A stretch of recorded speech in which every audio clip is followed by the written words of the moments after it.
Buenas tardes, estudiantes de Economía del curso 2020 de la Facultad de Ingeniería. Esta grabación, estoy acomodando la máquina, discúlpenme. Esta grabación tiene por objeto explicar el instructivo para la realización del trabajo monográfico final que ustedes deben realizar en la medida que apliquen para ello. Vamos entonces a explicar un poco, a través de compartiendo pantalla, cómo es el sistema para que ustedes puedan acceder. Vamos en primer lugar a la página de EVA del curso, página que ustedes ya conocen, en la cual van recogiendo las clases grabadas.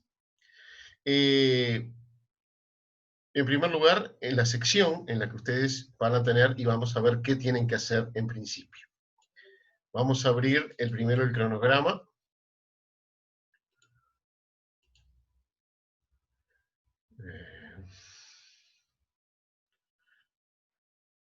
Acá tenemos el cronograma de las clases, ustedes lo tienen esto en la página EVA. Como podrán ver, el 22 de octubre, es decir, hoy, que teníamos, acá está, la explicación de cómo realizar esta monografía o trabajo final.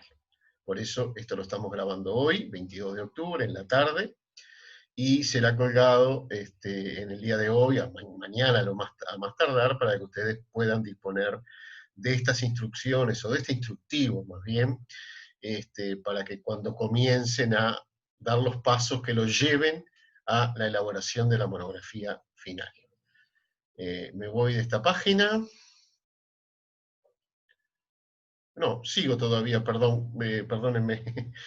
¿Por qué? Porque así como hoy, 22 de octubre, yo estoy haciéndoles la explicación de cómo, el instructivo, de cómo hacer la monografía, hay un paso previo, que es el 9 de noviembre, donde ustedes tienen que entregar el grupo y un esquema de trabajo vía EVA. Recuerden esta fecha, es importante, la tienen en el cronograma. ¿Por qué? Perdón, no tiene nada que ver el 10 de noviembre, es el 9 de noviembre la entrega. ¿Qué significa esto? Y ahora les voy a explicar, y se lo voy a explicar con un ejemplo, con el modelo que tenemos en la página EVA. Ustedes tienen que entregar un formulario, que ahora vamos a pasar a ver cómo se hace, que es el esquema de trabajo que está acá, y en ese esquema de trabajo donde tienen que poner una serie de temas que ahora vamos a ver, una serie de datos que ahora vamos a ver, también tienen que completar los integrantes del grupo de trabajo que irá a realizar la monografía. Así que recuérdenlo, 9 de noviembre, 23:59, vence la entrega de esto. Esta es condición necesaria para que ustedes puedan aspirar a hacer el trabajo monográfico. Aquellas personas o grupos que no completen este formulario en la fecha aquí especificada, no pueden optar por el trabajo monográfico, sí por la otra opción, que es el examen libre. Así que ténganlo bien presente, y en eso seremos estrictos, porque es un control que nosotros podemos ir llevando a ver con cuántos grupos, y cómo dividimos luego los grupos para que cada uno de esos grupos tenga, a lo largo del proceso de elaboración del trabajo monográfico, la tutoría necesaria por parte de alguno de los docentes del curso. Bueno, luego siguen una serie de clases de consulta, y obviamente siguen las clases habituales en los días habituales. Ahora sí, me voy de este cronograma. Vamos primero, antes de ver cuáles son las características de una monografía, cuáles son las instrucciones para realizarla, vamos a ver el lugar donde ustedes tienen que entregar este formulario. Esto todavía no está visible para los estudiantes, sí lo pueden ver a través de mi página, lo haremos visible mañana ya, sin falta, ¿verdad? Dice, por cada grupo de trabajo, solo un estudiante deberá enviar los datos del grupo y el esquema de trabajo haciendo uso del receptor que está acá abajo. Uno de los integrantes del grupo, que es, ya saben, un máximo de 5, entre 3 y 5, solo uno ingresa ese formulario. Esto es importante porque así no tenemos duplicados o triplicados la cantidad de grupos. Ya sabemos que escogen a uno en el grupo, esa persona ingresa y nosotros ya tenemos los datos del grupo y ahora vamos a ver cómo las temáticas que van a realizar. Acá está cómo registrarse como grupo. Vamos a abrirlo. Ustedes tienen que registrarse como grupo. En esta página ustedes eligen cualquier número, si son aleatorios los números, eligen, y a ustedes, no a mí ya, se les va a abrir para poner aquí, ¿verdad? Los nombres y las cédulas de los integrantes de cada grupo. Esto tienen que hacerlo, obviamente, ya está cerrado esto. Pensé que esto todavía no... Perdón, bueno, acá hay capaz una duda, pero bueno, esto lo aclararemos. Vamos a volver entonces sí, el formulario de trabajo, que esto es importante y que nos va a llevar un ratito a explicar. Vamos a abrir el template o el formulario para que ustedes vean cómo funciona, qué es lo que tienen que ustedes hacer hasta el 9 de noviembre inclusive. Está un poco lenta la máquina, pero suponemos que ya irá a abrir. Acá está abriendo. Van a ver en pantalla, economía, esquema de trabajo. Esto es lo que tienen que llenar ustedes hasta el 9 de noviembre. Tienen que poner el apellido, el nombre, la cédula, el correo electrónico, la dirección de correo electrónico y la carrera que cursa cada uno de los integrantes del grupo. Ustedes ven que hay hasta 5 lugares, que son los que se pueden llenar, porque nosotros, como les dije recién, los grupos son entre 3 y 5 personas. Más abajo, tema o problema. Luego vamos a hablar un poquito de esto. Acá tienen que poner un título, ¿verdad?, del tema o problema que van a abordar. Un título. Que, por ejemplo, el problema de la desfinanciación de una empresa determinada. Pongo cualquier cosa.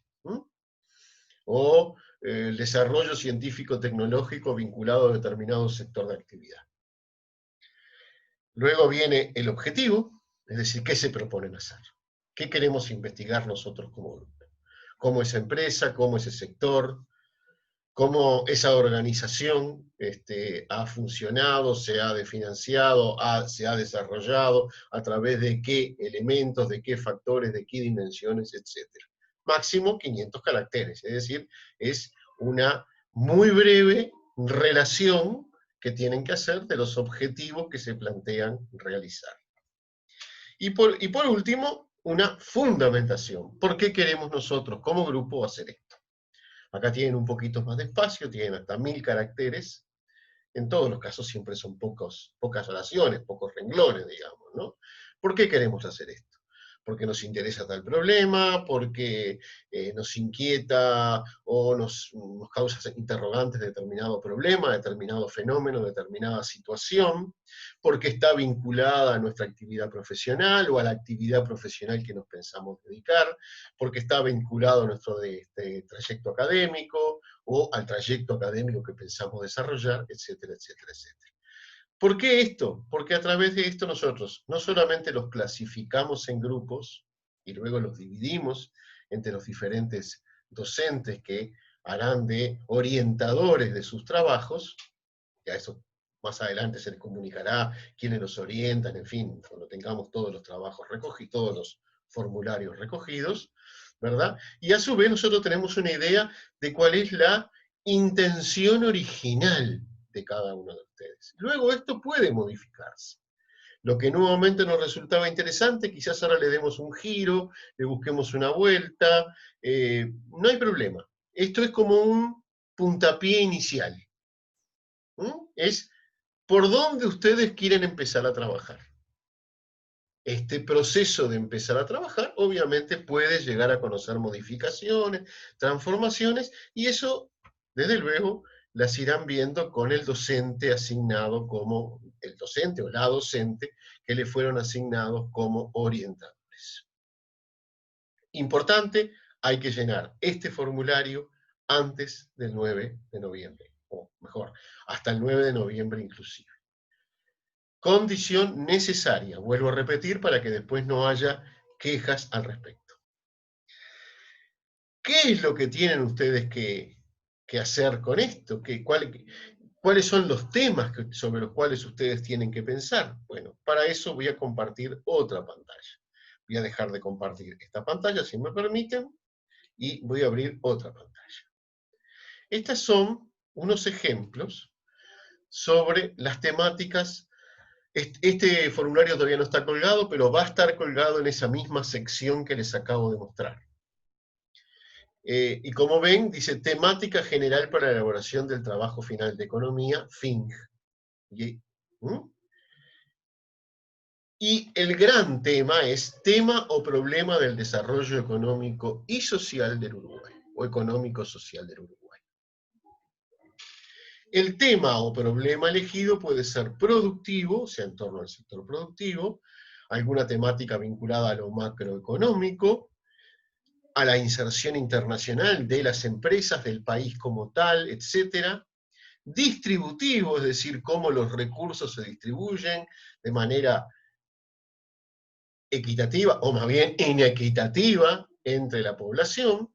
Social, esto es el impacto que esta inserción productiva o esta distribución trae aparejado en el contexto social. En torno a las capacidades tecnológicas de determinada empresa, de determinada organización. En torno a lo educativo, que se transformó, y ustedes bien lo saben, en un problema clave para el desarrollo económico y social. Ambos factores son claves, y la educación es clave para ambos factores, etc. Es decir, estos son algunas ideas generales que son simplemente, o ni más ni menos que aquellas temáticas vinculadas a diferentes áreas geográficas, a lo histórico, al presente, etcétera, que hemos venido desarrollando a lo largo del curso que estamos impartiendo durante el 2020. Ejemplos. No se agotan con estos ejemplos las listas de posibilidades, pero para orientarlos un poco más, los ejemplos pueden basarse en exportaciones o en el problema de las exportaciones altamente basadas en productos primarios, característica de nuestro país y en general de los países periféricos. Baja tasa de inversión histórica, inversión obviamente en aspectos productivos, pero también educativos, también sociales.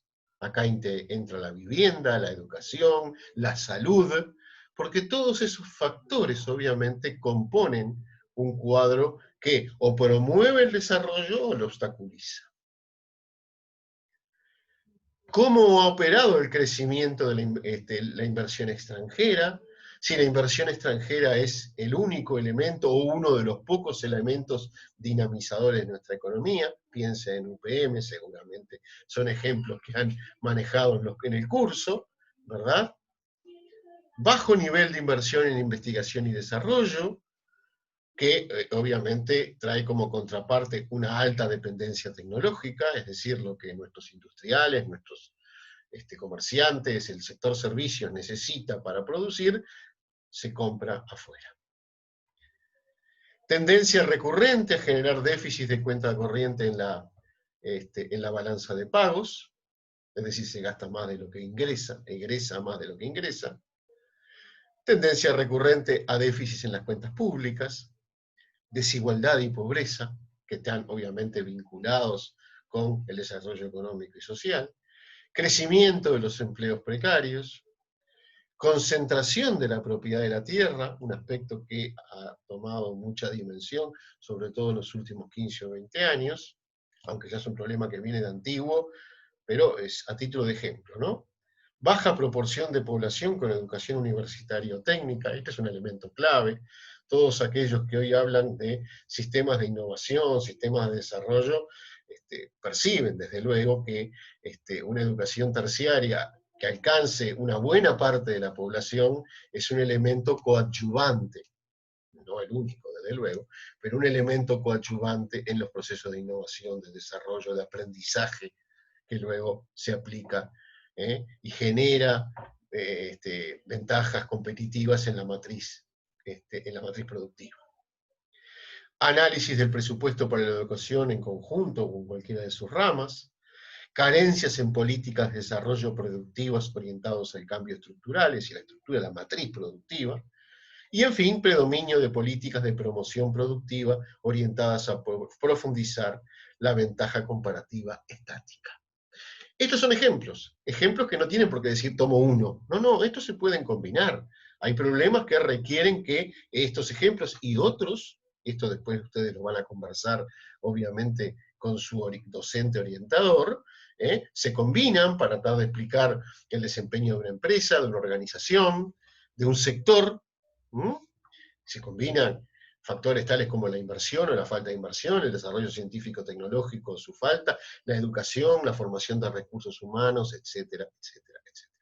Estos son como elementos aislados, pero que en realidad en la práctica habitual, en lo cotidiano, no aparecen aislados. Bueno, entonces, si bien esto bueno, acá hay algunos ejemplos, pero ya los estuvimos hablando, si bien esto no agota todo el campo de las cosas que ustedes tienen que hacer, sobre estos ejemplos es que tienen que pensar lo que hablábamos antes. El llenado de ese formulario template, es decir, ¿qué título queremos? O sea, ¿hacia dónde vamos? ¿Cuál es nuestro objetivo? ¿Qué queremos averiguar? Podemos tomar ejemplos de esto. ¿Por qué queremos averiguar eso? Esa es la parte de justificación. Y luego un título tentativo, el título después se puede cambiar, ¿verdad? Pero que en principio a nosotros como docentes nos oriente para ver, bueno, el título es muy indicativo de hacia dónde quiere ir esta investigación, esta monografía, que implica una investigación de bajo nivel, es cierto, pero investigación al fin. Vuelvo a repetir, este formulario no está colgado, lo colgaré hoy mismo, mañana más tardar, para ejemplo, para que lo tengan disponible, en la misma sección donde tienen que ingresar los datos, el formulario, etc. Me voy de acá, dejo de compartir esta pantalla, y vuelvo entonces a compartir la pantalla de la página EVA, porque entonces acá lo que vamos a ver nosotros es algunas instrucciones que ya están colgadas en la página, ¿verdad? En primer lugar, las características de una monografía. ¿De qué hablamos cuando hablamos de una monografía? Bueno, hablamos de esto que se va a abrir ahora. Hablamos qué entendemos por monografía, se trata de una síntesis que puede ser más o menos extensa. Nosotros en general, acá lo pusimos abajo, estamos pidiendo, perdonen que sigue, a ver, no está por acá, bueno, ahora después en las características, está, en la monografía misma, en el instructivo está, que es en la cantidad de palabras que más o menos ponemos en un mínimo y un máximo. Pero esas características lo que tiene este documento, lo que tiene es qué características aspiramos nosotros a que tenga una monografía. Se debe escoger un tema o problema, que ya ustedes lo están escogiendo cuando llenan el formulario, un diseño, qué temática, cómo la desarrollan, etc. Tiene que partir necesariamente de ciertas lecturas de lo que hasta ese momento sobre esa temática que ustedes van a desarrollar se ha comentado, se ha hablado, se ha discutido, se ha analizado.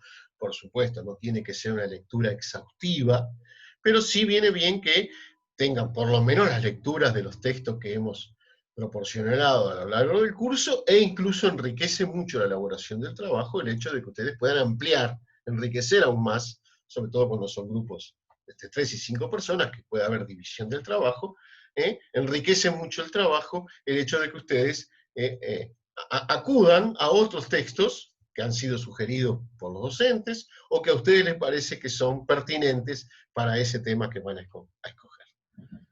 Pretende ser objetiva e imparcial, es decir, acá no estamos haciendo un manifiesto, no es lo que queremos que la realidad sea, sino es un análisis humanamente objetivo. ¿Qué digo con humanamente objetivo? Bueno, dentro de nuestras posibilidades, todos tenemos nuestro corazoncito, nuestra carga subjetiva, nuestros prejuicios, pero dentro de lo posible, un trabajo académico, un trabajo científico debe intentar basarse en lo que ve, en lo que recaba, en la información que recaba, y analizarla de la manera menos comprometida posible. Eso es lo que le llamamos objetividad. No existe la objetividad porque no somos estatuas ni dioses, pero un trabajo académico requiere precisamente una toma de distancia con nuestras ideas, con nuestros sentimientos, dejar que la información que vayamos recabando nos permee y que incluso pueda hasta hacernos cambiar, ¿por qué no? Esto sucede bastante a menudo, hacernos cambiar de opinión sobre algunas temáticas. El proceso de investigación no es solamente generar un trabajo para otros, sino es generar un aprendizaje para uno mismo, o para el grupo en este caso. Y no sé si lo segundo, la generación de aprendizaje, no es más importante que lo primero, es decir, no es solamente salvar el curso, lo cual obviamente es importante y ustedes lo desean para ganar los créditos, y lo veo muy bien, por supuesto, sino lo importante es que ustedes aprendan continuamente a aprender.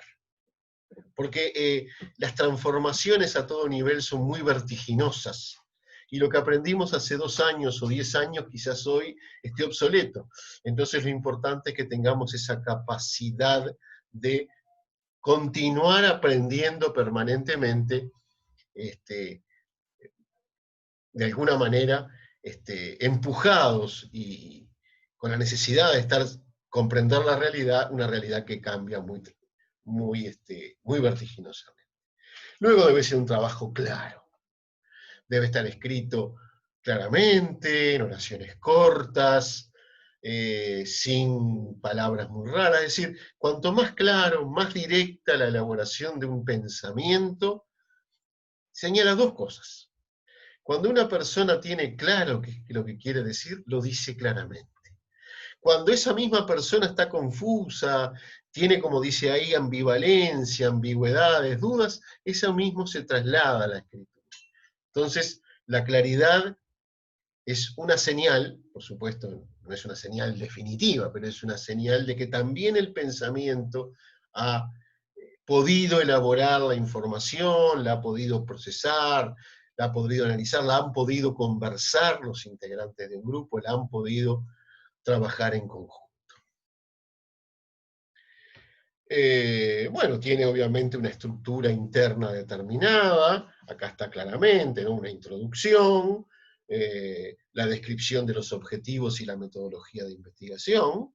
Esto es clave, por supuesto, porque los objetivos ya ustedes más o menos los establecieron en el template, en el formulario, pueden agregarse objetivos, pueden modificarse objetivos, y luego cómo abordamos, eso es la metodología, cómo abordamos este tema. Lo hacemos a través de lecturas, esas lecturas las complementamos con una investigación de campo, que puede ser entrevista, puede ser observación. Bueno, esas cosas tienen que estar presentes, tienen que estar dichas, expresamente dichas, y no meramente inferidas en esa parte que se llama objetivos y metodología de abordaje, o metodología de investigación. Luego un cuerpo con todos los datos que ustedes van recabando. Es decir, fulano dice tal cosa, mengano dice tal otra. Ustedes van organizando ese proceso de investigación en una argumentación coherente, hilada, ¿verdad? Donde a una afirmación tenga su debida fundamentación, o se argumente en favor de ella, etc. Estos procesos luego lo van a ir viendo más detenidamente, porque allí está muy en el aire planteado, los van a ir viendo más detenidamente con el orientador o la orientadora responsable.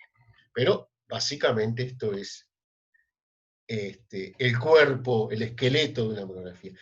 Unas conclusiones, es decir, las conclusiones vienen a ser una especie de resumen final, donde ustedes, básicamente, además de hacer esa especie de síntesis de lo que fue el trabajo de investigación, aportan su opinión. No cualquier opinión. Una opinión fundada en base a eso que ustedes han estado investigando. Y finalmente un apartado dedicado a mencionar la bibliografía empleada para su elaboración. Esto es clave. Esto es clave. Ustedes pueden usar cualquier fuente disponible. Internet, revistas, libros, entrevistas a personas, programas de televisión, programas de radio, programas en YouTube, no importa. cualquier fuente es válida, en la medida que sea pertinente, por supuesto, cualquier fuente es válida y ustedes la pueden emplear. Pero lo que nosotros exigimos, y la academia exige, por un tema ético, obviamente, pero además por un tema de que ustedes están aprendiendo, es que cada fuente externa que ustedes utilicen deba estar correctamente referenciada. ¿De qué libro saqué esto? ¿De qué revista saqué esto? Si esto lo vi en un programa de televisión, si esto lo bajé de YouTube, si esto lo bajé de Internet. Si esto es una entrevista que hice a fulano o mengano en tal momento, fulano o mengano pueden quizás no poner el nombre, pero es quizás, digamos, el gerente de una empresa determinada. ¿Mm? Es decir, todos esos datos tienen que estar debidamente referenciados, de manera tal que nosotros podamos distinguir muy claramente qué es lo que ustedes toman de otros, que así es como se construye el conocimiento.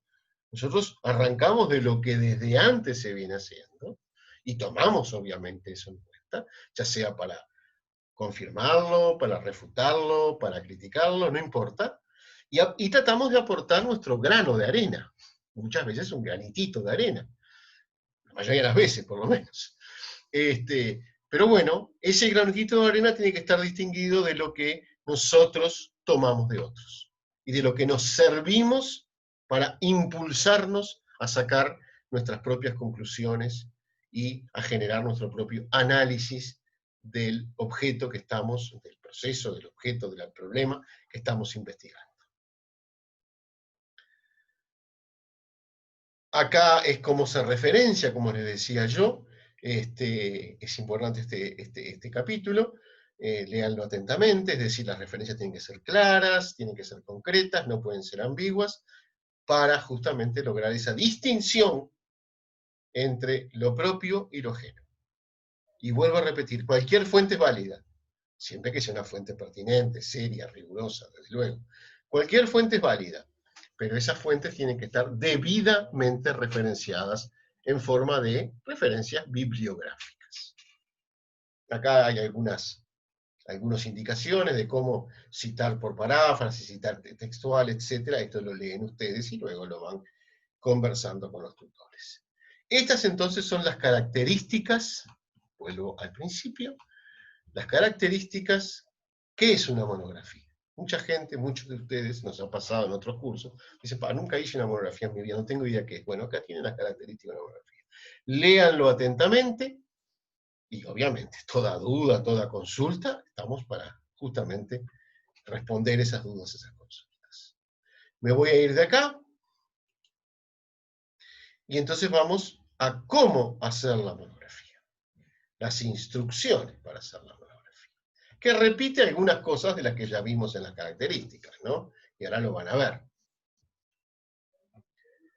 Acá hay algunas cuestiones formales, pero importantes, las tienen acá, hay que poner el logo, el nombre de la asignatura, el año en que lo cursaron, el título del trabajo, los nombres, número de documento, correo electrónico, carrera que cursa cada integrante, y el número de grupo asignado, porque nosotros le vamos a asignar un número a cada grupo, van a ser, bueno, ya lo vieron ustedes en la página, van a ser el grupo 29, bueno, y el grupo 29 coordina, por ejemplo, con Jorge Rana. Entonces, esa referencia siempre tiene que estar presente. Luego habla un poco de la introducción, qué es lo que debe hacerse en la introducción, lo tienen ahí muy claramente. Por eso digo, repite algunas de las cosas del texto anterior, pero no está mal. Lo que abunda, y abunda para bien, en el sentido de que proporciona mayor información, creo que les es de utilidad tanto a ustedes como a nosotros. Entonces tiene que tener una introducción, preguntas y objetivos del trabajo, qué son las preguntas, qué son los objetivos, la metodología de trabajo, luego el desarrollo de la investigación y las conclusiones. Nota importante, para desarrollar el proyecto se puede utilizar, y esto ya lo dije, pero lo repito porque es clave, se puede utilizar toda la información que se considere pertinente y relevante cualquiera sea la fuente, pero se deberá tener en cuenta que es preciso consignar en las referencias bibliográficas cuál fue el material empleado y su procedencia, cuidando de distinguir correctamente lo que se toma de otros autores y aquello que se expresa en forma personal y o grupal sobre la temática en cuestión. Y nosotros sugerimos emplear las normas APA. nosotros no quisimos adjuntar un manual de normas APA, sugerimos, no obligamos, nos parece que es la referenciación bibliográfica más adecuada, además de que es la más empleada, justamente quizás sea la más adecuada, pero ponen en Google normas APA de referenciación bibliográfica y les va a aparecer, pero además en los propios procesadores de texto, por lo menos los de Microsoft, los de Word, tienen ya como para hacer referenciación arriba con la norma APA. Nuevamente, si hubiera dudas sobre esto, seguramente las van a poder consultar con su orientador o tutor o tutora una vez que les sea asignado este docente.